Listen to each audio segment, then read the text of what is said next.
আজিৰ এই ভিডিঅ আপোনালোকৰ বাবে অতিকৈ গুৰুত্বপূৰ্ণ আৰু ইনফৰমেটিভ হ'ব সেইকাৰণে আপোনালোকে স্কিপ নকৰাকৈ ভিডিঅটো সম্পূৰ্ণ চাব এই ভিডিঅ'ত মই আপোনালোকক দেখুৱাম যে প্ৰধানমন্ত্ৰী উজ্জ্বলা যোজনা 2.0 ত আপোনালোকে কেনেকৈ আবেদন কৰিব পাৰিব কেৱল মাত্ৰ মোবাইলৰ সহায়ত আপুনি ঘৰতে বহি কেনেকৈ আবেদন কৰিব পাৰিব যদি আপুনি প্ৰধানমন্ত্ৰী উজ্জ্বলা যোজনা 2.0 ত আবেদন কৰে তেন্তে আপুনি বিনামূলীয়াকৈ এটা গেছ চিলিণ্ডাৰ লাভ কৰিব পাৰিব লগতে এখন চৌকা লাভ কৰিব পাৰিব একেবাৰে ফ্ৰীত বিনামূলীয়াকৈ আপোনালোকে লাভ কৰিব পাৰিব সো ফ্ৰেণ্ডছ আপোনালোকে কেনেকৈ গেছ চিলিণ্ডাৰ আৰু এখন চৌকা ফ্ৰীত কেনেকৈ এপ্লাই কৰিব পাৰিব আজিৰ এই ভিডিঅ'ত মই আপোনালোকক ষ্টেপ বাই ষ্টেপ সম্পূৰ্ণ প্ৰচেছখিনি দেখুৱাই দিম আৰু জনাই দিম আপুনি অলপ স্কিপ নকৰাকৈ ভিডিঅ'টো সম্পূৰ্ণ চাব যাতে এই ভিডিঅ' চাই আপুনি প্ৰধানমন্ত্ৰী উজ্জ্বলা যোজনা 2.0 ত আবেদন কৰিব পাৰে লগতে আপুনি এটা বিনামূলীয়াকৈ গেছ চিলিণ্ডাৰ লাভ কৰিব পাৰে আৰু ইয়াৰ লগতে আপুনি এখন বিনামূলীয়াকৈ চৌকা লাভ কৰিব পাৰে সো ফ্ৰেণ্ডছ আজিৰ মোৰ ভিডিঅ'টো আৰম্ভ কৰিছো আশা কৰিছো আপোনালোকে ভিডিঅ'টো সম্পূৰ্ণ চাব প্ৰথম ভিডিঅ'ৰ ডেসক্ৰিপচনত এটা লিংক দিছো সেই লিংকত ক্লিক কৰি আপুনি ডাইৰেক্ট এইটো পেজলৈ আহিব পাৰিব নহলে আপুনি গুগলৰ সাৰ্চ বাৰত আপুনি লিখিব প্ৰধানমন্ত্ৰী উজ্জ্বলা যোজনা 2.0 এখিনি লিখি আপুনি সাৰ্চ কৰি এইটো পেজলৈ আহিব পাৰিব অহাৰ পাছত আপোনাৰ সন্মুখত এনেকুৱা ইন্টাৰফেস আহিব এতিয়া আপুনি চাব পাৰিব ইয়াত প্ৰথম দি আছে apply for new Ujjwala 2.0 connection দি আছে ইয়াত আপুনি ক্লিক কৰিব ইয়াত ক্লিক কৰাৰ পাছত আপোনাৰ সন্মুখত এনেকুৱা ইন্টাৰফেস আহিব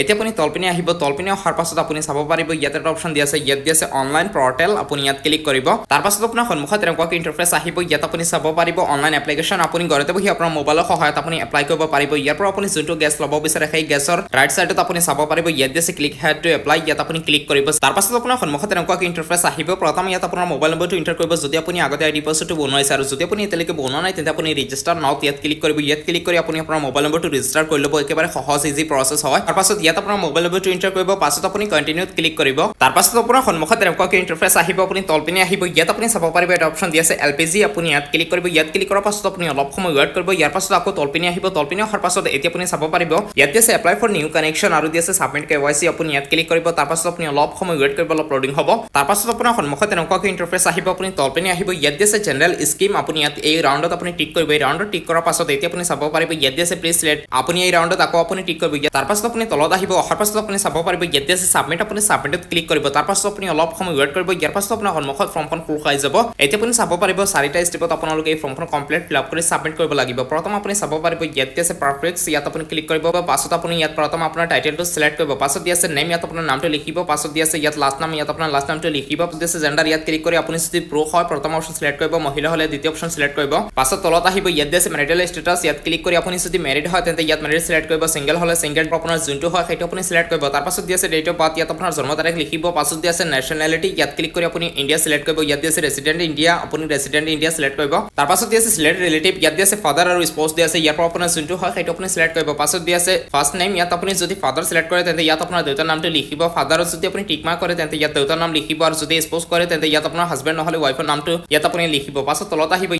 আহিব ইয়াত দি আছে লাষ্ট নাম ইয়াত লাষ্ট নামটো লিখিব পাছত তলত আহিব ইয়াত দি আছে মাদাৰ্স ফাৰ্ষ্ট নেম ইয়াত আপোনাৰ মাৰ প্ৰথম নামটো লিখিব পাছত আপোনাৰ মাৰ লাষ্ট নামটো ইয়াত লিখিব পাছত দি আছে এড্ৰেছ 1 ইয়াত আপোনাৰ কমপ্লিট ঠিকনাখিনি লিখিব পাছত দি আছে এড্ৰেছ 2 আপোনাৰ যদি মেইলিং এড্ৰেছ বেলেগ কিবা থাকে তেন্তে ইয়াত লিখিব পাৰে আৰু যদি সেম এড্ৰেছ হয় তেন্তে আপুনি সেম এড্ৰেছ আকৌ আপুনি তলৰ বক্সত লিখিব পাছত তলত আহিব ইয়াত দি আছে এড্ৰেছ 3 ইয়াত আপুনি আকৌ আপোনাৰ ঠিকনাখিনি লিখিব পাছত দি আছে ল্যান্ডমাৰ্ক আপোনাৰ ঠিকনাৰ ঘৰৰ ওচৰত কি আছে মছজিদ মন্দিৰ স্কুল যি হয় সেইটো ইয়াত আপুনি লিখিব পাছত যদি শপ থাকে তেন্তে ইয়াত আপুনি লিখিব পাৰে হোটেল শপ যি থাকে আপোনাৰ ঘৰৰ ওচৰত সেইটো ইয়াত আপুনি লিখি দিব পাছত দি আছে সিটি টাউন ভিলেজ ইয়াত আপোনাৰ গাঁৱৰ নামটো লিখিব নহলে চহৰত বসবাস কৰিলে টাউনৰ নামটো লিখিব পাৰে তাৰ পাছত দি আছে পিন কোড ইয়াত আপোনাৰ পোষ্ট অফিচ পিন কোডটো লিখিব ইয়াৰ পাছত তলত আহিব ইয়াত দি আছে সিলেক্ট ষ্টেট ইয়াত ক্লিক কৰি আপুনি আসাম সিলেক্ট কৰিব পাছত দি আছে ডিস্ট্ৰিক্ট ইয়াত ক্লিক কৰি আপোনাৰ ডিস্ট্ৰিক্টখনৰ নাম সিলেক্ট কৰিব পাছত দি আছে এড্ৰেছ টাইপ ইয়াত আপুনি ক্লিক কৰিব ইয়াত ক্লিক কৰাৰ পাছত আপুনি যদি চহৰত বসবাস কৰে তেন্তে আৰবান সিলেক্ট কৰিব আৰু যদি গাঁৱত বসবাস কৰে তেন্তে আপুনি ৰুৰাল কৰিব পাছত দি আছে সাব ডিস্ট্ৰিক্ট ইয়াত ক্লিক কৰি আপুনি আপোনাৰ সাব ডিস্ট্ৰিক্টখনৰ নাম সিলেক্ট কৰিব ইয়াৰ পৰা ইয়াত আপুনি চাব পাৰিব এটা সাৰ্চ বক্স দিছে এই বক্সত আপুনি আপোনাৰ সাব ডিস্ট্ৰিক্টখনৰ নাম লিখিব তাৰ পাছত ইয়াত নাম আহি যাব তলত আপুনি ইয়াৰ পৰা আপুনি সিলেক্ট কৰি ল'ব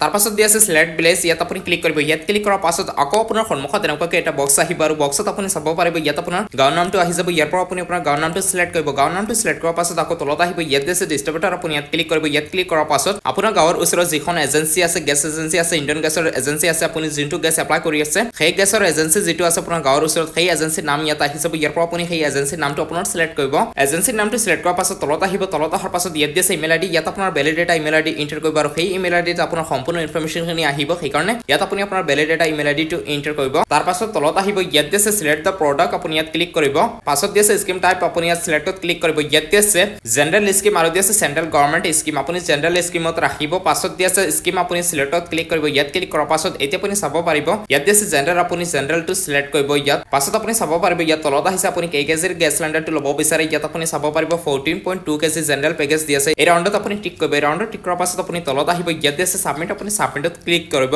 সাবমিটত ক্লিক কৰাৰ পাছত আপোনাৰ সন্মুখত এনেকুৱা ইন্টাৰফেস আহিব এতিয়া আপুনি চাব পাৰিব ইয়াতে আছে সেভ এণ্ড কন্টিনিউ আপুনি সেভ এণ্ড কন্টিনিউত ক্লিক কৰিব তাৰ পাছত আপোনাৰ প্ৰথম অপচনটো হৈ যাব পাছত দি আছে ৰিকুৱেৰ্ড ডকুমেন্টছ দিছে আপুনি তলপিনে আহিব তলপিনে অহাৰ পাছত ইয়াত প্ৰথম দি আছে select one proof of identity আছে ইয়াত আপুনি ক্লিক কৰিব ইয়াত ক্লিক কৰাৰ পাছত ইয়াৰ পৰা আপুনি যিকোনো এখন ডকুমেন্টছ আপোনাৰ দিব লাগিব ইয়াত আপুনি চাব পাৰিব ড্ৰাইভিং লাইসেন্স আছে ভোটাৰ আইডি কাৰ্ড আছে ৰেশন কাৰ্ড আছে পেন কাৰ্ড আছে ইয়াৰ পৰা আপুনি যিকোনো এখন আপোনাৰ দিব পাছত দি আছে POI ডকুমেন্ট আইডি নাম্বাৰ দি আছে ইয়াত আপুনি আপোনাৰ যিখন ডকুমেন্ট সিলেক্ট কৰিব সেই ডকুমেন্টছৰ নাম্বাৰ আপুনি ইয়াত এন্টাৰ কৰিব ডকুমেন্টছৰ নাম্বাৰ এন্টাৰ কৰাৰ পাছত আপুনি এডত ক্লিক কৰিব এডত ক্লিক কৰাৰ পাছত ইয়াত আপুনি যিখন ডকুমেন্টছ আপোনাৰ সিলেক্ট কৰিব সেই ডকুমেন্টছখন ইয়াত সোৰ্স ফাইলত ক্লিক কৰি আপুনি আপোনাৰ মোবাইল ফোনৰ পৰা সেইখন আপলোড কৰিব তাৰ পাছত ইয়াত দিছে select one proof of address দি আছে ইয়াত আপুনি ক্লিক কৰিব ইয়াত ক্লিক কৰাৰ পাছত এতিয়া আপুনি এড্ৰেছ প্ৰুফৰ বাবে আন এখন ডকুমেন্টছ দিব লাগিব আপুনি ইয়াত ৰেশন কাৰ্ড দিব পাৰে বা ইয়াৰ পৰা আপুনি যিকোনো এখন ডকুমেন্টছ আপোনাৰ দিব পাৰে ইয়াত বহুকেইটা ডকুমেন্টছ দি আছে যেনে মোৰ ৰেশন কাৰ্ড মই দি আছো আপুনি আপোনাৰ ব্লেক দিব পাৰে পাছত দিছে enter the select POA documents ID number দি আছে ইয়াত আপুনি যিখন ডকুমেন্টছ সিলেক্ট কৰিছে যিখন ডকুমেন্টছ আপোনাৰ দিছে সেই ডকুমেন্টছৰ নাম্বাৰ আপুনি ইয়াত এন্টাৰ কৰিব পাছত ইয়াত দি আছে প্ৰিভিউজ তাৰ পাছত তলত দি আছে সেভ এণ্ড কন্টিনিউ আপুনি সেভ এণ্ড কন্টিনিউত ক্লিক কৰিব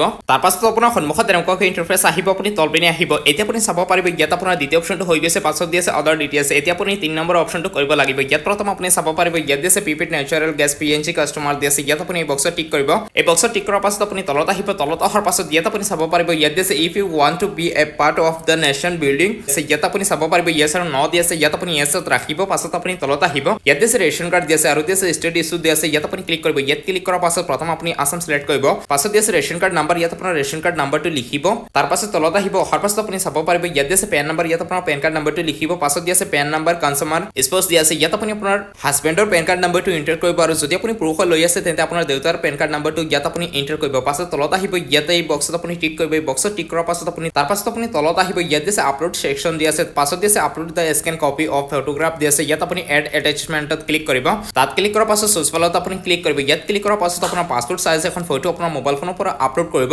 ফটোখন আপলোড কৰাৰ পাছত এতিয়া আপুনি চাব পাৰিব ইয়াত দিছে প্ৰিভিউজ আৰু দি আছে সেভ এণ্ড কন্টিনিউ আপুনি ইয়াত সেভ এণ্ড কন্টিনিউত ক্লিক কৰিব সেভ এণ্ড কন্টিনিউত ক্লিক কৰাৰ পাছত আপুনি অলপ সময় ৱেট কৰিব তাৰ পাছত আপোনাৰ সন্মুখত এনেকুৱা ইন্টাৰফেস আহিব ইয়াত আপুনি কিবা মিস্টেক নকৰিব এতিয়া আপোনাৰ ফাইনেল সাবমিট হ'ব সেই কাৰণে আপোনালোকে সুন্দৰকৈ ইয়াত যিখিনি কাম কৰিব সুন্দৰকৈ কৰিব পাছত ইয়াত দিছে আদাৰ ডিটেইলছ ইয়াত আপোনাৰ আদাৰ ডিটেইলছটো হৈ গৈছে 3 নম্বৰ ষ্টেপটো পাছত দিছে ডিক্লেৰেশ্যন এতিয়া আপুনি ডিক্লেৰেশ্যন দিব লাগিব আপুনি ঘোষণা দিব লাগিব আপোনাৰ তলপিনে আহিব আপুনি তলপিনে হোৱাৰ পাছত আপুনি চাব পাৰিব ইয়াত এটা আই একচেপ্ট বাটন দি আছে এই সৰু বক্সত আপুনি টিক কৰিব সৰু বক্সত টিক কৰাৰ পাছত আপুনি তলত আহিব এতিয়া আপুনি চাব পাৰিব ইয়াত দিছে প্ৰিভিউজ এতিয়া যদি আপোনাৰ লাগে আপোনাৰ ফৰ্মখন ভুল আছে তেন্তে আপুনি প্ৰিভিউজত ক্লিক কৰিব তাৰ পাছত আপোনাৰ সন্মুখত প্ৰিভিউ আহিব আপোনাৰ ফৰ্মখনৰ এতিয়া আপুনি যিখন ফৰ্ম ফিল আপ কৰিছে সেই ফৰ্মখনৰ সম্পূৰ্ণ প্ৰিভিউ আহিব আপুনি সুন্দৰকৈ চেক কৰিব পাৰিব যদি আপোনাৰ লাগে কিবা ভুল আছে তেন্তে আপুনি প্ৰিভিউজত ক্লিক কৰিব আৰু যদি লাগে আপোনাৰ একেবাৰে সঠিক আছে সত্য আছে তেন্তে আপুনি সাবমিটত ক্লিক কৰিব এইটো আপোনাৰ ফাইনেল সাবমিট হ'ব সেই কাৰণে আপোনালোকে প্ৰিভিউজত ক্লিক কৰি আকৌ আপুনি চেক কৰি ল'ব আপোনাৰ ফৰ্মখনত কিবা ভুল আছে নেকি আৰু যদি আপোনাৰ লাগে 100% সত্য আছে সঠিক আছে তেন্তে আপুনি সাবমিটত ক্লিক কৰিব সাবমিটত ক্লিক কৰাৰ পাছত আপোনাৰ ফৰ্মখন ফাইনেলি সাবমিট হৈ যাব আৰু সাবমিট হোৱাৰ পাছত আপোনাক এটা এপ্লিকেশ্যন নাম্বাৰ দিয়া হ'ব এটা ৰেফাৰেন্স নাম্বাৰ দিয়া হ'ব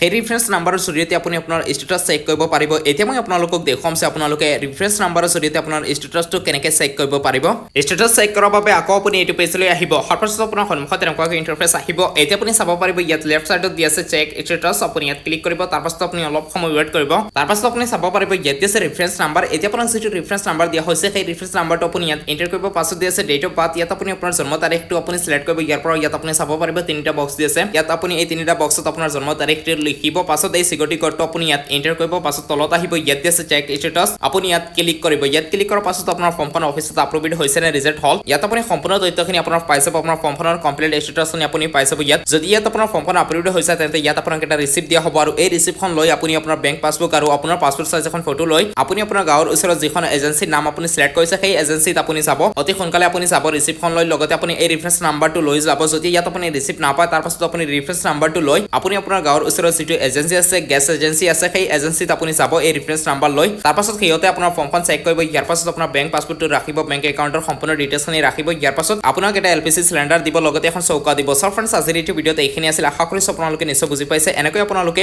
উজ্জ্বলা যোজনা 2.0 ত আপোনালোকে আবেদন কৰিব পাৰিব যদি কিবা সুবিধা হয় কিবা প্ৰশ্ন থাকে তেন্তে আপোনালোকে নিশ্চয় মোক কমেন্টত জনাব সো ফ্ৰেন্ডছ আজিৰ এই ভিডিঅ'ত এইখিনি আছিল যদি ভিডিঅ'টো ভাল লাগে তেনহলে চেনেলটো সাবস্ক্ৰাইব কৰিব